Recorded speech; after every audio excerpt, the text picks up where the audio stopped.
God says, I'm going to give you the right kind of judges and the right kind of attorneys. And then, he says, then you'll be called the righteous city, the city of righteousness, the faithful city.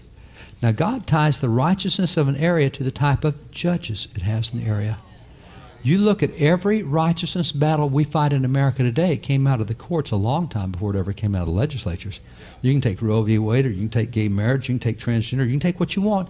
It came out of the courts first. So if we get the right kind of judges and the right kind of lawyers, we can be righteous again.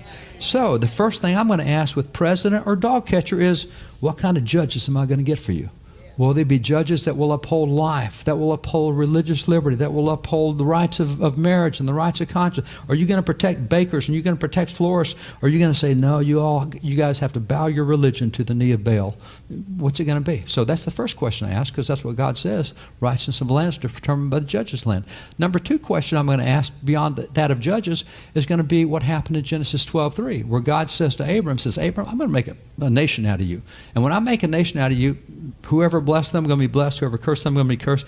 God makes this thing that we call a covenant. Now, the covenant is, here's the deal. You're going to have a nation, and that nation, however they get treated, that's how I'm going to treat those folks. How long does God keep his covenants? Well, we know out of Psalm 105, he keeps his covenants for 1,000 generations. We're only about 200 generations, says Abraham, so this is still an active, alive covenant. We're only about 25% of the way through this covenant. So it's still active, alive. You remember in Numbers 23, God says, I'm not a man. I don't lie. If I told you I'm going to do it, I'm going to do it. And I told you, here's the deal. Whoever blesses is going to be blessed. Which means the way we treat Israel has a huge impact on what happens to the nation. Now, you look at both the Democrat and Republican platforms this year, and you'll find that both of them take a very good position toward Israel. That's not the end of the story. Everybody's smart enough in America to take the right position toward Israel, because that's a huge voting constituency and voting bloc, and it's a big deal. What you see is, what God also makes clear is, if you help Israel's enemies, I'm not going to bless you. So you say, all right, what are you going to do with Iran?